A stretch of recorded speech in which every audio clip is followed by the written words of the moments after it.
आज हम छोटा सा एक टॉपिक है। त्रिबंध के बारे में समझते हैं, त्रिबंध क्या होता है। ठीक है, तो त्रिबंध का जो हमारे को पढ़ने को मिलता है वो हठयोग की किताबों में मिलता है। बंध के बारे में महर्षि पतंजलि ने कुछ नहीं बताया है।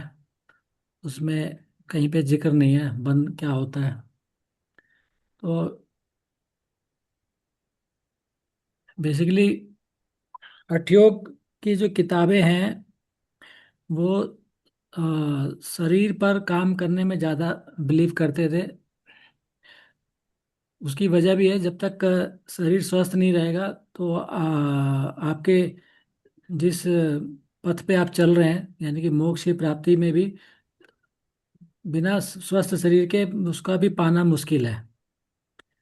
तो जैसा ये बोला गया है कि सबसे बड़ा जो धन होता है वो शरीर होता है। शरीर का स्वास्थ्य जो होता है वो सबसे बड़ा धन माना जाता है। उसके बाद ही कोई धन है, चाहे विद्या हो, चाहे सामाजिक हो, चाहे पैसा हो, शरीर के बाद ही आता है वो।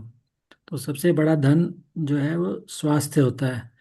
तो जो हठ योगी या हठ योग की परंपरा को जो चालू करने वाले जो भी रहे होंगे, उनका इसमें फर्म बिलीव था कि पहले अपने शरीर को तो स्वस्थ करें, बाद में बाकी चीज़ें देखेंगे। तो वो भी कहीं ना कहीं अपनी जगह पे सही है। सर रिकॉर्डिंग तो चालू कर। इसलिए जो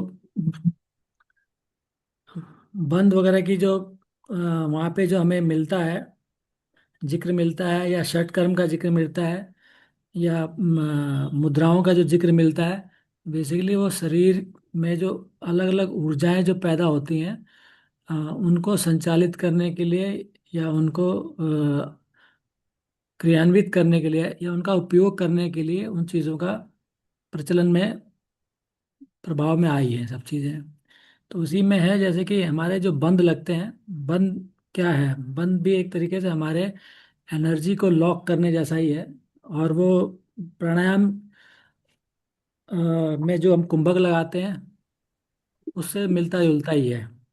ठीक है ना, कम से कम दो तो मिलते जुलते हैं। जो उद्यान बंद है और जो जालंधर बंद है, वो हमारे जो प्राणायाम में कुंभक जिसको हम बोलते हैं, उससे मिलता जुलता हिसाब किताब है उसका। ठीक है ना। तो तीन तरीके के बंद है हमारे में, और कहीं कहीं पे चार बंद बोले जाते हैं। जब तीनों को एक साथ लगाया जाता है तो उसको महाबंद बोल दिया जाता है। हालांकि वो आपके सिलेबस में नहीं है। तो तीन कौन कौन से हैं? एक तो है जालंधर बंद, दूसरा है उद्यान बंद, और एक है मूल बंद। तो जालंधर बंद जो शब्द है वो अ, उसके कई मीनिंग है। जालंधर शब्द के कई मीनिंग है। पहला तो मीनिंग ये है कि वो जाल शब्द से बना हुआ है। अब जाल शब्द का क्या मतलब है?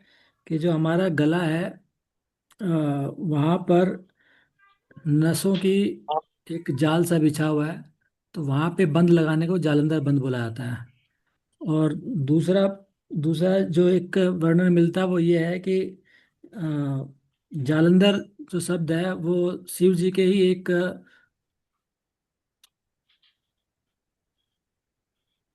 शिव जी ने एक अवतार लिया था जिसका नाम था जालंधर। तो इसलिए वहां से भी ये इस नाम को रखा जाता है, क्योंकि शिव जी ने भी जब मंथन हुआ था, समुद्र मंथन हुआ था, जब विष निकला था, तो वहां पर उन्होंने जो विष को है वो ग्रहण किया था। तो उन्होंने बंद लगा के ही उसको रोक लिया था, नीचे जाने नहीं दिया था। तो ऐसा भी माना जाता है। हालांकि ये एग्जैक्ट जो हटियो की किताब है वहां पे वर्णन नहीं है, जो कमेंट्रियां हैं उनके अंदर इन चीजों का वर्णन आता है। ठीक है। तो जालंधर वन, और फिर इसके बाद है उद्यान वन। तो उद्यान वन जो है वो आपके एब्डोमिनल वाले रीजन में लगता है। तो उद्यान शब्द का मतलब होता है, उद्यान जो है उड़ने वाले शब्द से निकल के आया हुआ है, उद्यान। ठीक है ना, उड़ना। तो इसमें दो बातें होती हैं। एक तो ये है कि जब आप किसी पक्षी को देखेंगे, तो पक्षी जब भी उड़ान भरते हैं तो सबसे पहले वो अपने स्टमक को अब अंदर की तरफ खींचते हैं, उसके बाद उड़ान भरते हैं। तो यहाँ से एक निकल के आता है कि उद्यान बंद उसी को देख के लगाया जाता है कि भाई जैसे पक्षी है, अपने शरीर को हल्का करने के लिए सबसे पहले वो उद्यान बंदी ही लगाते हैं, उसके बाद उड़ान भरते हैं। ठीक है, तो एक टेक्निकल रीजन भी हो सकता है, क्योंकि उड़ने के लिए अपने शरीर को हल्का करना जरूरी होता है। तो हल्का कब होगा? खाना तो बाहर निकाल नहीं सकता पक्षी, तो उसके जो शरीर में जो वायु है, जो स्थान घेरे हुए है, वो सबसे पहले उसको निकाल देगा। तो थोड़ा बहुत उसका शरीर हल्का हो जाएगा, तो उड़ने में उसको आसानी होगी। तो वैसे ही जब आप उद्यान बन जब लगाते हैं, तो उसमें आपके शरीर में हल्कापन आने की संभावना बन जाती है। उसके बाद आपका जो मूल बंध है, तो मूल बंध जो हमारा अ, जो एक्सक्रीटरी सिस्टम है, और ख़ास तौर पे जो जो गुदा द्वार है, उस वाले हिस्से में लगता है। ठीक है, तो उसको भी संकुचित करके रखा जाता है, तो उसको मूल बंध बोला जाता है। तो मूल बंध बेसिकली सिर्फ गुदा द्वार पे ही नहीं लगता है, वो पूरे रीजन में लगता है। ठीक है ना, उसमें आपका दोनों ही, जो हमारे जेनिटल और जो हमारा एक्सक्रीटरी, सारा ही रीजन एक तरीके से संकुचित होता है, बट वो बड़ा थोड़ा मुश्किल होता है। हम लोग कर नहीं पाते हैं, तो इसलिए बोल दिया जाता है कि भाई गुदा द्वार को खींच के रखो। ठीक है, हालांकि वो गुदा द्वार तक ही नहीं है वो, उसमें वो पूरा रीजन खींचा जाता है। ठीक है, तो इस तरीके से ये तीन बंद लगते हैं। तो दो बंद तो आप बाह्य और अंतर, ठीक है ना, बाह्य और अंतर कुंभक के साथ कर सकते हैं। बट जो उद्यान बंद होता है, वो हमेशा बाह्य में ही लगता है, क्योंकि उसमें आपको वायु बाहर निकालनी होती है, तो बाह्य में लगेगा। बाकी जो मूल बंद है या जालंधर बंद है, वो वायु को अंदर भी रख के कर सकते हैं और बाहर भी रख के कर सकते हैं। ठीक है। तो इसमें जो सबसे जो श्रेष्ठ माना जाता है, वो उद्यान बंद है। ठीक है, हठयोग की किताब में जो सबसे श्रेष्ठ है वो उद्यान बंद है। ठीक है, और दूसरे नंबर पे जो आता है वो आपका मूल बंद है। तीसरे नंबर पे, हालांकि ऐसी श्रेणी नहीं बनाई गई है। ठीक है ना, श्रेणी नहीं बनाई गई है कि भाई पहला नंबर ये है, दूसरा नंबर है, ऐसा कुछ नहीं बोला गया।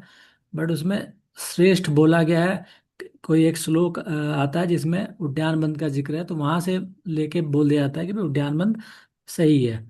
ठीक है ना, तो उसमें उसी सूत्र में उद्यान बंद के बारे में बोला गया, आसन के बारे में बोला गया है। तो इसलिए उसे बोल दिया जाता है कि उद्यान नंबर वन पे है। नंबर वन नहीं है, श्रेष्ठ है।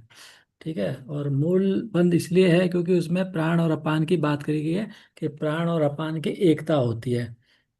और जो जालंधर बंद है, उसमें साइंटिफिक वे में उसको इसलिए श्रेष्ठ माना जाता है, क्योंकि उससे हमारा जो ग्लैंड्स हैं, जो गले में हमारे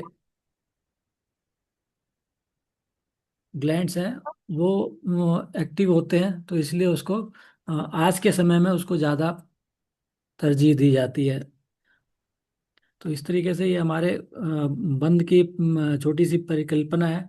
इसके बारे में हम विस्तार से भी और आगे भी चर्चा करेंगे। इनके बारे में जो श्लोक है वो भी हम बात करेंगे जब हम हठयोग की किताबों को पढ़ेंगे, तो उसमें दोनों को आपस में कंपेयर करके हम वहाँ पे पढ़ेंगे। ठीक है, तो ये इसका ये दोबारा से जिक्र आएगा, इसलिए मैं इसको संक्षिप्त में ही रख रहा हूँ मैं। ठीक है, क्योंकि वहाँ पे हम एक एक करके पढ़ेंगे कि भाई किस बंद के बारे में क्या क्या बोला गया है। तो यहाँ पे संक्षिप्त में ही रहेगा। अब जो उसके बाद है वो है ध्यान के बारे में।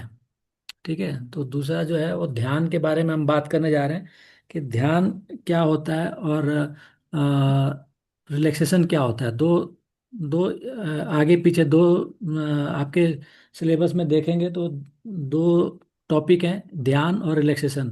तो हम इन दोनों को एक साथ पढ़ेंगे और समझने की कोशिश करेंगे कि ध्यान में और रिलैक्सेशन में बेसिकली फ़र्क क्या होता है। आजकल कई लोग कहते हैं कि रिलैक्सेशन के लिए हम ध्यान करते हैं। वो बहुत ही गलत कंसेप्ट है। रिलैक्सेशन के लिए ध्यान नहीं किया जाता कभी भी। रिलैक्सेशन करने के लिए ध्यान नहीं होता। ठीक है, रिलैक्सेशन तो आप थकी बॉडी को, या चाहे आप शारीरिक रूप से थके हों, चाहे मानसिक रूप से थके हों, आप एनर्जी गेन करने के लिए रिलैक्सेशन करते हैं। बट ध्यान उसका अपोजिट होता है। ध्यान जब किया जाता है जब आपकी बॉडी में एनर्जी होती है। ठीक है। ध्यान जब किया जाता है जब आपकी बॉडी में एनर्जी है और आप उस एनर्जी को व्यय करके कुछ पाने की कोशिश करते हैं। दोनों ही चीज़ों में फर्क है, जमीन आसमान का फर्क है। लेकिन आजकल रिलैक्सेशन के नाम पे मेडिटेशन करवाया जाता है। मेडिटेशन डिफरेंट ठीक है, डिफरेंट चीज़ है, वो आध्यात्मिक पहलू है। और जो रिलैक्सेशन होता है वो आपका शरीर से रिलेट करता है, ना कि आपके अध्यात्म से रिलेट करता है। तो एक गलत फहमी पाल रखी है लोगों ने कि हम मेडिटेशन कर रहे हैं रिलैक्सेशन के नाम पे। ठीक है ना। तो ध्यान जो ध्यान है, ध्यान और रिलैक्सेशन में क्या फर्क है कि जब हम ध्यान करते हैं तो उसमें हमारे को किसी चीज की कामना नहीं होती है। ठीक है। कामना मीन्स कि हम भगवान से मांग नहीं रहे होते हैं, बल्कि हम भगवान में विलय होने की कोशिश में लगे होते हैं, कोशिश में लगे होते हैं। विलय नहीं हो रहे थे क्योंकि उससे ऊपर समाधि है। तो हम कोशिश में लगे होते हैं कि हम उस रास्ते पे चल पड़े जहाँ पे हम विलय हो सकें या मिल सके। ठीक है। बाकी उसके अलावा जितनी भी चीज़ें होती हैं, चाहे आपका रिलैक्सेशन का हो, चाहे पूजा पद्धति हो, ठीक है, उस सब में क्या होता है कि आप भगवान से कुछ ना कुछ मांग रहे होते हैं। ठीक है ना। तो मांगना और अपने आप को विलय करना, दोनों में बहुत फर्क होता है। तो इसलिए दोनों चीज़ों को अलग अलग ही रखना चाहिए। तो जहाँ पे रिलैक्सेशन में आपकी बॉडी के अंदर जो चीज़ें हैं उसमें आपको फायदा मिलता है। तो रिलैक्सेशन में कई लोग योग निद्रा का इस्तेमाल करते हैं, बिल्कुल ठीक है, वो रिलैक्सेशन के लिए ही टेक्निक है। बट उसे कई लोग उसको ध्यान की पद्धति बोल देते हैं, गलत बात है। ध्यान की पद्धति नहीं है वो, रिलैक्सेशन के लिए बनी है वो। ठीक है। तो उसमें फ़र्क यही होता है कि आप बहुत सारी चीज़ों को सुनते हुए अपने आप को करने की कोशिश करते हैं, जो योग निद्रा है। योग निद्रा बिहार का जिक्र इसलिए बार बार कर रहा हूँ क्योंकि योग निद्रा आपके सिलेबस में है और इसका जिक्र आगे भी आएगा। ठीक है। तो यहाँ पे भी हम चर्चा कर लेते हैं, तो ध्यान में और उसमें आपको समझने में फर्क समझ में आ जाएगा कि क्या होता है। योग निद्रा जो है school of Bihar school of yoga की देन है। तो जो हमारे स्वामी जी थे, सत्येंद्र सत्यानंद सरस्वती जी, उन्होंने इसकी परिकल्पना करी थी और उन्होंने अपनी बुक में साफ लिखा हुआ है कि ये एक तांत्रिक क्रिया को उन्होंने देख के उस चीज़ को डेवलप किया।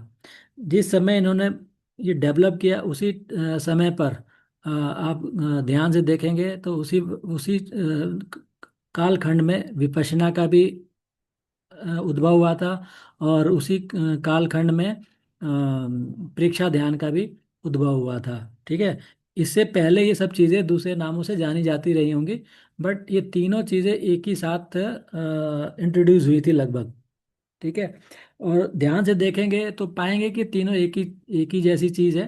ठीक है। तीनों में ही आप जो हमारे शरीर में जो सूक्ष्म परिवर्तन होते हैं या ऐसी चीजें जिन पे हम कभी ध्यान नहीं देते, उन चीजों पर हम ध्यान देने की कोशिश करते हैं। जैसे कि श्वास है। श्वास सारी जिंदगी चलती है लेकिन कोई इस पे ऑब्जर्व नहीं करता। ठीक है ना। तो इन तीनों ही टेक्निक में श्वास के प्रति सजगता लाने की बात करी गई है।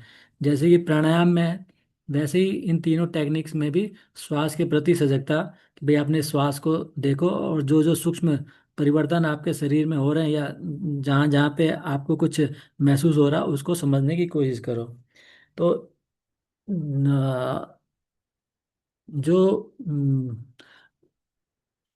जो प्रेक्षा ध्यान था वो तुलसी जी ने, मतलब जो जैन धर्म में जो जिन्होंने किया था, शायद वो तुलसी उनका नाम था, तुलसी जी महाराज कुछ करके नाम था, एग्जैक्टली मुझे ध्यान नहीं है। ठीक है। उन्होंने इंट्रोड्यूस किया था। और तो जो ये लोग थे ये लगभग उसी समय के हैं, 50 से 60 के दशक के हैं। और उस समय पे इन तीनों ने लगभग एक ही साथ इन चीज़ों को इंट्रोड्यूस किया था। तो अब हम कंपेयर करते हैं कि इसका ध्यान से क्या फ़र्क है। तो ध्यान से फ़र्क ये होता है कि ध्यान कभी भी किसी के डायरेक्शन में नहीं आप कर सकते हैं। ध्यान जो होता है वो हमेशा एकाकी होता है, यानी कि वो हमेशा एकांत में हो सकता है, उसमें आपके अलावा वहाँ पे कोई किसी और की संभावना नहीं बनती है। बाकी ये जो तीनों टेक्निक है ये गाइडेड टेक्निक्स हैं, ठीक है ना। गाइडेड का मतलब क्या है कि आपके आसपास कोई ना कोई उपस्थित है, ठीक है। तो उपस्थिति में जैसा कि हम पहले ही बोलते आए हैं कि जो ध्यान होता है वो हमेशा अपने इंद्रियों को इंद्रियों का प्रत्याहार करने के बाद धारणा किया जाता है। प्रत्याहार करने में तो आपके जो इंद्रियां हैं, कान भी है, नाक भी है, और त्वचा भी है। तो अगर आपके आसपास कोई चीजें होंगी तो आपकी इंद्रियों का प्रत्याहार तो हुआ ही नहीं। अगर कोई बोलता रहेगा तो आपकी इंद्रियों का प्रत्याहार कहाँ हुआ। तो जब प्रत्याहार नहीं होगा तो ना तो धारणा होगी, और धारणा नहीं हुई तो ध्यान भी नहीं होगा। तो ये जो दोनों टेक्निक्स है, दोनों अलग अलग चीजें हैं। ध्यान अलग चीज है, और रिलैक्सेशन जो टेक्निक्स हैं वो सारी अलग अलग हैं। क्लियर है यहाँ पे। तो इसी इसी कड़ी में हम जो रिलैक्सेशन टेक्निक है, योग निद्रा, उसके बारे में थोड़ी सी और चर्चा कर लेते हैं। तो जैसा कि सत्यानंद सरस्वती जी ने कहा कि ये तांत्रिक क्रियाओं का ही एक हिस्सा था, जिसको उन्होंने डेवलप करके नए तौर तरीके से या नए क्लेवर में उन्होंने प्रस्तुत किया था। और ये खुद उनकी खुद की बात है, हम उसमें अलग नहीं गए। उनकी अपनी खुद की किताब में ये चीज़ लिखी हुई है। वैसे ही जो प्रेक्षा ध्यान था सेम एज इट इज है, और जो विपश्यना है वो भी सेम ऐसा ही है। तीनों टेक्निक एक ही है। और योग उसकी निद्रा का बात है, पर्पस पर्पस योग निद्रा का पर्पस क्या है? हाँ योग जी। निद्रा में हम लोग, योग निद्रा का पर्पस क्या है? हाँ, योग निद्रा अगर का कुछ पर्पज है रिलैक्स करना, अपने माइंड और बॉडी को रिलैक्स करना, ठीक है ना। माइंड और बॉडी को रिलैक्स करना। तो क्यों रिलैक्स किया जाता है? क्योंकि आप अगर आपका सिंपैथेटिक मोड चल रहा है बॉडी के अंदर, वो ज़्यादा एक्टिव है, तो आपको पैरासिम्पैथेटिक मोड में लाने के लिए, यानी कि सिंपैथेटिक का उल्टा पैरासिम्पैथेटिक होता है, ठीक है। तो पैरासिम्पैथेटिक लाने के लिए आपको अपनी बॉडी को रिलैक्स करना ही पड़ता है। अब जैसे मान लीजिए गुस्सा होता है, हालांकि दोनों सिंपैथेटिक और पैरासिम्पैथेटिक दोनों एक दूसरे के पूरक हैं। जब सिंपैथेटिक एक्टिव होता है तो पैरासिम्पैथेटिक भी उसके कंपेयर में चालू हो जाता है, ठीक है ना। क्योंकि अगर वो चालू नहीं होगा तो सिंपैथेटिक परमानेंट रह जाएगा। आपको गुस्सा आ गया है या आपको दिल की धड़कनें बढ़ गई हैं तो परमानेंट ही हो जाएगा वो, तो वापिस नहीं आएगा। वापिस कब आएगा? जब पैरासिम्पैथेटिक एक्टिव होगा और उसको वापिस लेके आएगा, ठीक है। तो कई बार कुछ चीज़ें हमारा पैरासिम्पैथेटिक काम नहीं कर रहा, या कुछ ऐसी वजह से अगर हम जो सिंपैथेटिक वाले जो जो सिम्टम्स है हमारे परमानेंट रहने लग जाए, जैसे कि बीपी हो गया, एंजाइटी हो गया, ठीक है, डर है, या शरीर में हमेशा थकावट है, ये जब चीज़ें मेडिसिन पे आ जाती हैं, तो उसके लिए ये जो गाइडेड टेक्निक्स हैं, चाहे योग निद्रा हो या चाहे प्रेक्षा ध्यान हो, ये सब टेक्निक्स उस समय पे ही काम आती हैं, ठीक है। तो वहाँ पर आपके उन चीज़ों को एक्टिव करने के लिए गाइडेड वे में आपको उन उन जगहों पे आपका ध्यान दिलाया जाता है जहाँ जहाँ पे उनके होने की संभावना होती है, ठीक है। तो ये गाइडेड टेक्निक्स हैं। आपको कोई गाइड करता है तो आपका मन कहीं पे व्याकुल है, तो आपके सामने कोई बोल रहा है, आप उसका अनुसरण करते जा रहे हैं, तो लाजमी सी बात है कि अगर आपका उसका अनुसरण कर रहे हैं तो वो कहीं ना कहीं आपको फायदा दिलाता ही दिलाता है, ठीक है। तो योग निद्रा आपके इसमें महत्वपूर्ण है, क्योंकि योग निद्रा आपको मेरे ख्याल से करवाया भी जाता होगा आपके प्रैक्टिकल क्लासों में करवाया जाता होगा। तो योग निद्रा के बारे में हम समझते हैं। चलिए, तो अभी तक किस किस ने योग निद्रा करा है? मैंने सर। सर ये हम प्रेक्षा लोग ध्यान IIT QRT तो DRT कभी की हुआ। बात कर रहे हैं आप? हाँ जी। सर ये प्रेक्षा ध्यान IIT QRT DRT की बात कर रहे हैं क्या? परीक्षा प्रेक्षा ध्यान ध्यान। में परीक्षा ध्यान में बात कर रहा हूँ, जो जैनिज्म में इस्तेमाल होता है ये। तो जैनिज्म जो है वहाँ पे टेक्निक होती है, ठीक है। और जैसे बुद्धिज्म है वहाँ पर विपश्यना इस्तेमाल होता है। और जो बिहार स्कूल ऑफ योग है, अब उसको आप हिंदू धर्म से जोड़ लीजिए, तो वहाँ पर योग निद्रा इस्तेमाल होता है, ठीक है ना। और तो सर वो तीनों जो की। Cyclic meditation, IRT, QRT, DRT है, ये सब भी इसमें आ जाएगा ना रिलैक्सेशन टेक्निक में? हाँ, वो सब रिलैक्सेशन टेक्निक्स हैं, ठीक है। वो गाइडेड टेक्निक्स हैं सारी। ठीक है, तो आपके सिलेबस में अ, और तो नहीं है, योग निद्रा है। तो योग निद्रा के बारे में हम बात करेंगे। तो चलो बताओ पल्लवी, योग निद्रा में कितने चरण होते हैं?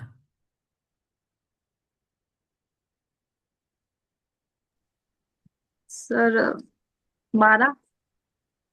चलो, पल्लवी ने 12 बताया, जतिंदर जी ने भी किया था योग निद्रा। जतिंदर जी बताइए, जतिंदर सिंह, कितने सर कितने पांच या होते हैं? 5 चरण, 5 चरण कुछ होते होंगे, कुछ क्योंकि होते हम होंगे। नहीं, चलिए ठीक है, कुछ होते होंगे। और कौन बताएगा?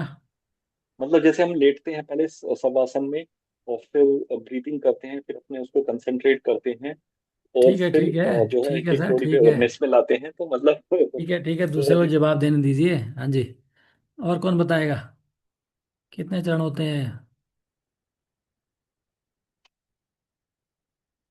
तो इतना टाइम लग रहा, तो ये मैं मान के चलता हूँ कि नहीं पता। ठीक है, पल्लवी ने कोशिश करी, जतिंदर जी ने कोशिश करी, और सर वो हिट एंड ट्रायल था। हिट एंड ट्रायल था सर कि। वो हाँ जी, सर हाँ जी शरीर लता जी के बोलिए।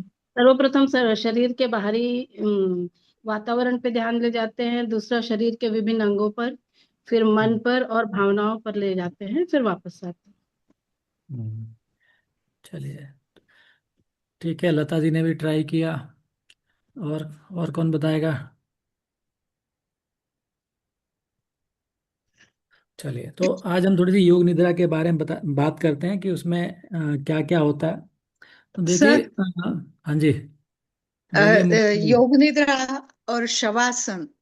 शवासन जो है हम्म उसमें हम अपने बॉडी को पहले ब्रीदिंग से रिलैक्स करते हैं। बॉडी को बोलते हैं कि बस शांत हो जा। फिर आगे बढ़ते हैं, अपने एक एक अंग को शांत करके जाते हैं। बॉडी जब रिलैक्स हो जाता है तब मन को बोलते हैं अब तुम भी शांत हो जाओ। विचार को एक वस्तु पे ध्यान रखते हैं, और उस ध्यान को हम अपना जो भी भगवान है या जो भी मंत्र है उसके ऊपर फोकस करते हैं और बॉडी को रिलैक्स करते हैं। शायद उसको हम योग निद्रा कह सकते हैं। शायद क्यों गया? आपने करा है तो शायद है क्या मतलब होता है? आपको तो कराया गया होगा ना योग निद्रा, उसमें शायद हाँ, शब्द कहाँ लेकिन आ उस गया? दिन शायद मैं नहीं थी। अच्छा, आप नहीं नहीं थे। सर, कराया गया था, लेकिन हमारा बस यही स्टेज था कि हम शवासन में पहले शवासन हमने लिया नहीं था, हुआ उसके है बाद कि नहीं जो आपकी क्लास में? पहले अभी नहीं, प्रैक्टिकल वाले में करवाया है मैं कि नहीं भी करवाया? सर, हाँ, एक्चुअली यस, 3-4 दिन से यस, मैं नहीं थी। कराया है सर। नहीं, 3 4 दिन से थोड़ी क्लास चल रही है आपकी, तो 1.5 महीने से क्लास चल रही है। आप नहीं, योग करवाया है या नहीं निद्रा करवाया? अभी तक हुआ है कि सर नहीं हुआ? नहीं, करवाए कराया है, कराया, करवा 2 बार कराया करा मैंने। दिया है हाँ, सर, करवाए हो सर। गया है। हाँ, नहीं कि कहीं ऐसा ना हो कि करवाया ना हो, इसलिए मतलब पूछना ना ना ठीक ना, नहीं। करवाया तो है, ठीक है जी, ठीक है। चलिए, करवाया तो है। ठीक है, तो योग सर, क्या निद्रा। कह सकते हैं योग निद्रा को, आप कहिए। हाँ ठीक है, हमें हमें तो योग निद्रा में चरण है, ठीक है ना, और हर चरण में क्या क्या काम होता है, वो आपको समझना है। तो योग निद्रा में कई जगह पे 7 चरण लिखे होते हैं और कई जगह में 8 चरण लिखे होते हैं। दोनों में फर्क बताऊंगा कि कहाँ पर 7 और कहाँ पर 8 है। ठीक है, तो जो पहला चरण होता है उसको बोलते हैं प्रिपरेशन, तैयारी, अपने आप को तैयार करना। तो तैयार करने में क्या क्या आता है वो आपको प्रैक्टिकल वाले सेशन में बताया जाएगा कि उसकी मैं आपको सिर्फ अभी मैं स्टेप्स समझा रहा हूँ कि क्या क्या होता है।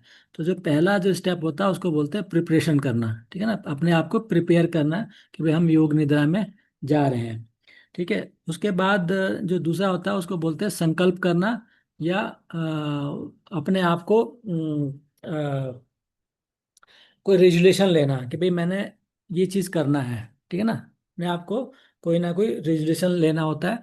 वो मैं ये सब चीज़ें इसलिए नहीं बता रहा कि सभी टीचर का अपने अलग अलग होता है, कोई बाउंडेशन नहीं है कि आप एक ही कोई रेजुलेशन लोगे। ठीक है ना, ये एक ही कोई संकल्प लोगे, ऐसा कोई पाबंदी नहीं है।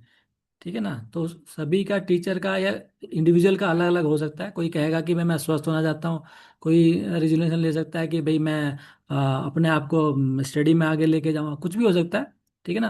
तो वहाँ पे कोई बाउंडेशन नहीं है, लेकिन कुछ बेसिक चीज़ें हैं। तो जो संकल्प वाले हिस्से में संकल्प लिया जाएगा, तैयारी वाले हिस्से में तैयारी की जाएगी। तो वो बेसिक फंडा है।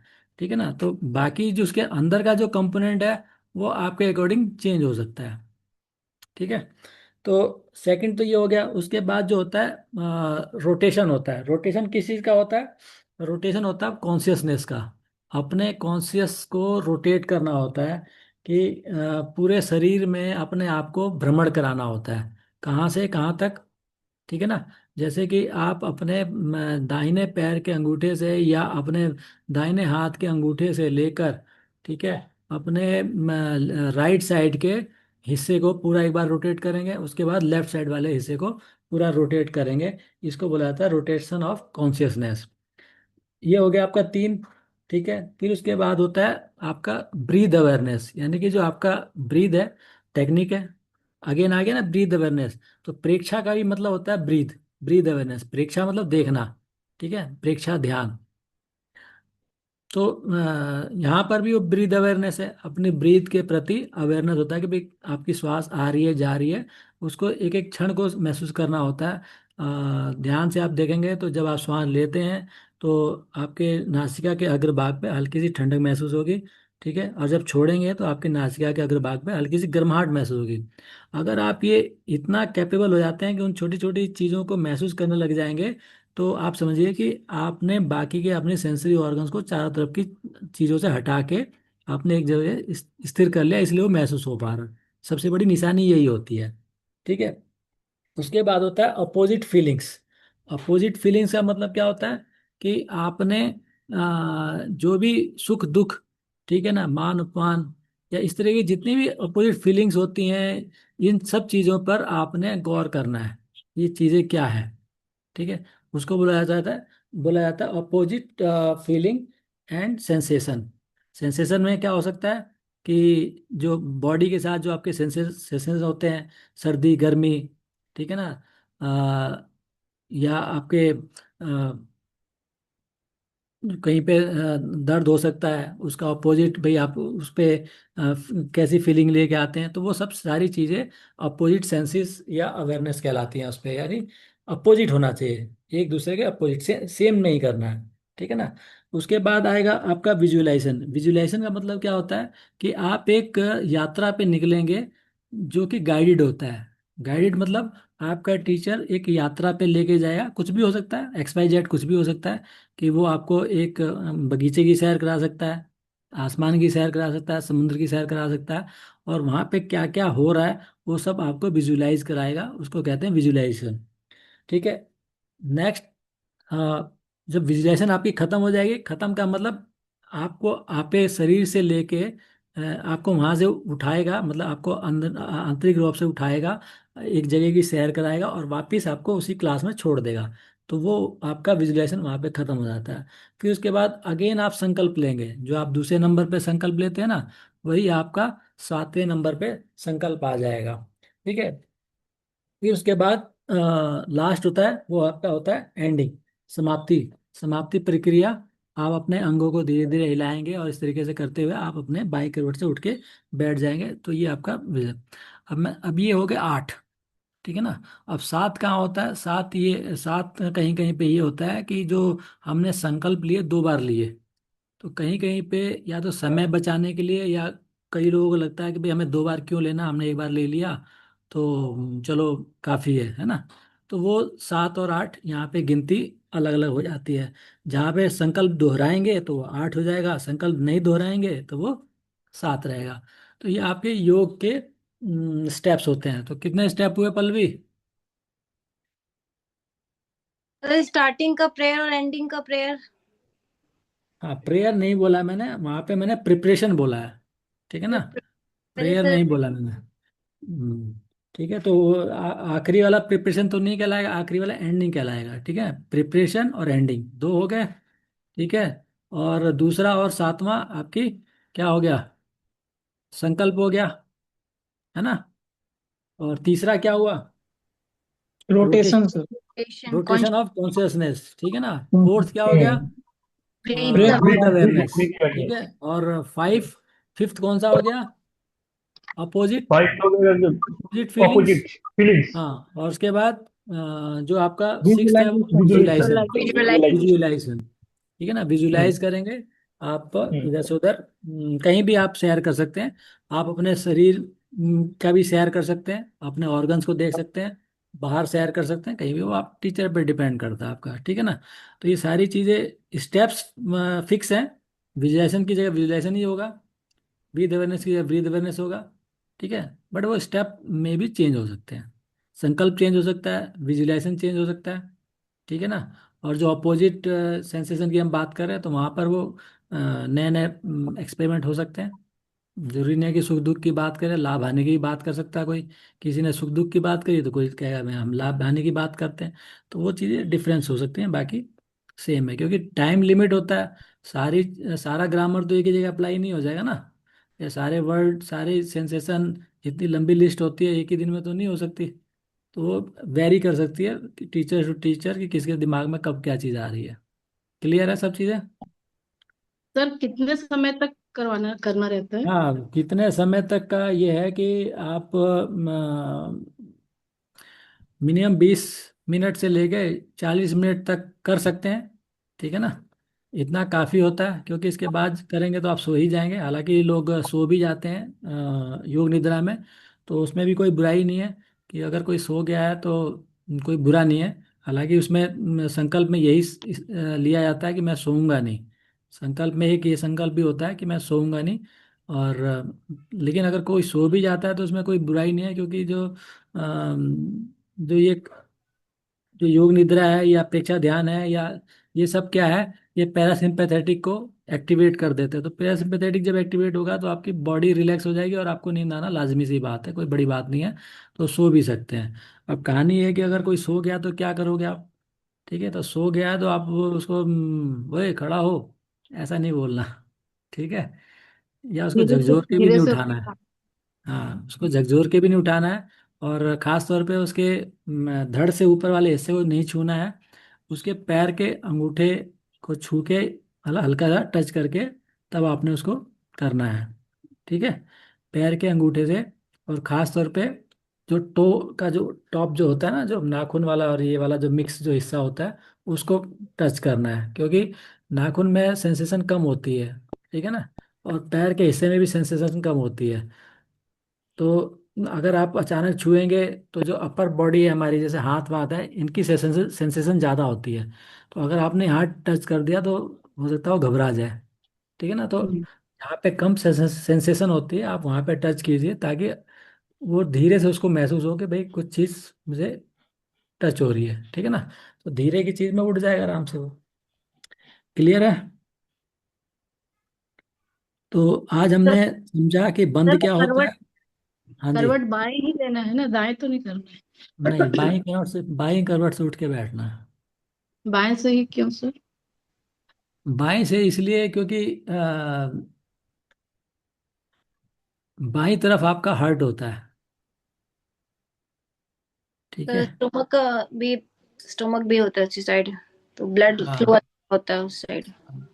हाँ, ठीक है। तो बाई करवट से हम इसलिए उठते हैं क्योंकि हमारा हार्ट होता है इस तरफ।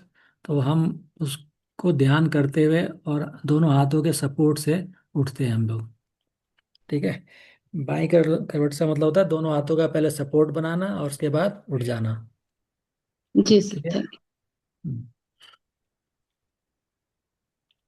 सर, चलिए। हाँ जी। अच्छा, जो लॉन्ग जंप, हाई जंप, हम्म। ये कौन बंद का आ जाएगा, माने उद्दन बंद ना जलन बंद? तो क्या सांस चीज? बंद करना पड़ेगा लॉन्ग जंप देने के समय। क्या कह रहे हैं, समझ में नहीं आया, क्या पूछ रहे हैं आप? हाँ, हाँ, हाँ, मैं चाहता हूँ जो लॉन्ग जंप हाई जंप है ना सर, हाँ लॉन्ग जंप हाई जंप हाँ। तरीका है। जब बंद करेंगे तो वो जलंधर बंद हो जाए तब। आपकी आवाज़ कट रही है, क्लियर नहीं है। किसी और को समझ में आ रहा तो मेरे से बता दो मेरे को। बोल रहे हैं ये जो हाई जंप लॉन्ग जंप ये सब करते हैं, तो किस टाइप का बांध में आ गया, जालंधर बांध ना कौन सा बांध में आ गया? उद्धन बंद। हाँ, हाई उठन जंप में, बहन किसमें आएगा वो कुछ नहीं हाई जंप में बंद क्यों लगाना भैया? नहीं, वो तो सांस को रोकना पड़ेगा ना। क्यों रोकना सांस पड़ेगा? का है। क्यों रोकना पड़ेगा? जब पे सांस नहीं रुकता, नहीं रुकता है। जंप में क्यों सांस रोकना तो पड़ेगा? रुकता सांस तो नहीं रुकता है, जब में तो कहाँ रुकता है रुकता है, हमारा। रुक जाएगा तो नहीं मर जाएगा। नहीं नहीं, जो हाई जंप जो कंपटीशन है ना, वो तो देने का समय तो बंद करके जंप देना पड़ेगा। नहीं वो आपकी बात ठीक हाँ, है, वो तो अपने आप रुकता है ना। आप, मैंने आपको कई बार समझाया कि कुछ जगहों पे श्वास अपने आप रुकता है, आपने नहीं रोकना है। वो बॉडी की अपनी क्रिया है कि वो कुछ जगहों पे रुकता है। जैसे कि अगर आपको अचानक किसी ने धक्का मार दिया तो थोड़ी देर के लिए आपकी सांस स्वतः ही रुक जाएगी, ठीक है ना। वैसे ही जब आप सर जंप, वहाँ पे हो सकता है आप जब जंप मारते हो तो आपकी श्वास रुक सकती है, लेकिन आपको ये नहीं करना कि रोक के जंप मारना, रोक के नहीं मारना, ठीक है सर ना। इनकी वो अपने इनकी आप बात रुकती का है तो जवाब रुकने दो। सर इनकी बात का जवाब ये हो सकता है कि कुंभक जरूर लगते हैं, पर बंद वर्ड यहाँ यूज नहीं होगा। कुंभक लगता है, बाह्य कुंभक ज्यादातर लगता है। कोई चीज अगर उठाते हैं तो सांस को बाहर रोक के उठाते हैं, वजन उठाते हैं तो सांस को बाहर रोक के उठाते हैं। ये अपने आप खुद ब खुद हो जाता है। यहाँ कुंभक वर्ड यूज हो सकता है, ना कि बंद। नहीं नहीं नहीं, कुंभक कुंभक भी नहीं होगा, क्योंकि कुंभक हम जब इस्तेमाल करेंगे सब जब हम अपनी स्वेच्छा से उस चीज़ को करते हैं, ठीक है ना। इनवॉलेंट्री फंक्शंस को हम जितने भी इनवॉलेंट्री फंक्शंस हैं उसमें हमारा कोई योगदान नहीं होता, इसलिए हम उसका कोई नाम नहीं देते। और खासतौर पे योग में हम उसका नाम नहीं देते, ठीक है ना। तो अगर कहीं पे आपका किसी कार्य को करते हुए, जैसे मैंने बताया कि जब भी हम पीछे की एक्सरसाइज करते हैं, बैक बेंडिंग करते हैं, तो हम्म थोड़ी देर के लिए हम्म वो उसको एनर्जी चाहिए होती है, कंसंट्रेशन चाहिए होती है बॉडी को, तो वो श्वास रुकता है, ठीक है ना। और दूसरी बात, श्वास जब एक बार हम लेते हैं और जब छोड़ते हैं तो इन दोनों के बीच में ही पॉज होता है। ये नहीं कि हम्म लगातार चल रहा है विदाउट इंटरप्शन, ऐसा नहीं होता है। इन दोनों के बीच में एक छोटे छोटे पॉज होते हैं, ठीक है ना। तो वो पॉज कई जगह बढ़ जाता है किसी काम करने में। जैसे आप बाल्टी उठाएंगे तो बाल्टी उठाने के समय पर आपका एक एनर्जी को इकट्ठी करने के लिए आपको अपने आप तो श्वास रुकती है, आपको रोकने की कोई जरूरत नहीं है। हम्म हम्म, हम्म, और जो कुंभक की बात है, कुंभक का शब्द इसलिए इस्तेमाल किया जाता है क्योंकि वो हम अपनी इच्छा से कर रहे हैं, ठीक है ना। हम प्राणायाम में अपनी इच्छा से कुंभक श्वास रोकते हैं, इसलिए वहां पे कुंभक शब्द का नाम दिया गया। चलिए, और किसी का कोई प्रश्न?